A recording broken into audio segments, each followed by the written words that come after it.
دیکھتی آنکھوں اور سنتے کانوں کو اسد علی بلوچ کا سلام۔ ناظرین، وزیر اعظم ریاست آزاد جموں و کشمیر کی جانب سے آج ایک بیان دیا گیا ہے، اور آج ہم اپنے اس بلاگ میں اسی بیان کے بیک گراؤنڈ اور اس سے نکلنے والے نتائج کے متعلق گفتگو کریں گے۔ سب سے پہلے میں اگر آپ کے ساتھ چیدہ باتیں شیئر کرتا چلوں آج کے وزیر اعظم صاحب کے بیان کے متعلق، تو وزیر اعظم صاحب کا یہ کہنا تھا کہ آزاد جموں و کشمیر میں مسلم لیگ نون کے صدر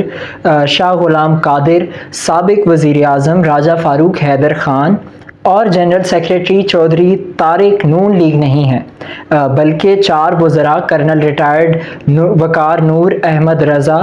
قادری، سردار الطاف اور راجہ صدیق مسلم لیگ نون ہیں۔ ان کا یہ بھی کہنا تھا کہ ایک ٹکٹ میں 2 مزے نہیں مل سکتے۔ نون لیگ حکومت کے روڈ سے لے کر ہر پروجیکٹ کی بینیفیشری ہے۔ ناظرین، وزیر اعظم آزاد جموں و کشمیر کی جانب سے نون لیگ کو آڑے ہاتھوں لیا گیا ہے یہاں پر، اور ان کا جو بیان ہے، اگر ہم اس کے بیک گراؤنڈ کی بات کریں تو جو کڑیاں ہیں وہ اس پریس کانفرنس سے ملتی ہے جو گزشتہ دنوں نون لیگ کے رہنماؤں کی جانب سے کی گئی تھی، جس میں اکتوبر 2025 میں الیکشن کا مطالبہ کیا گیا تھا، اور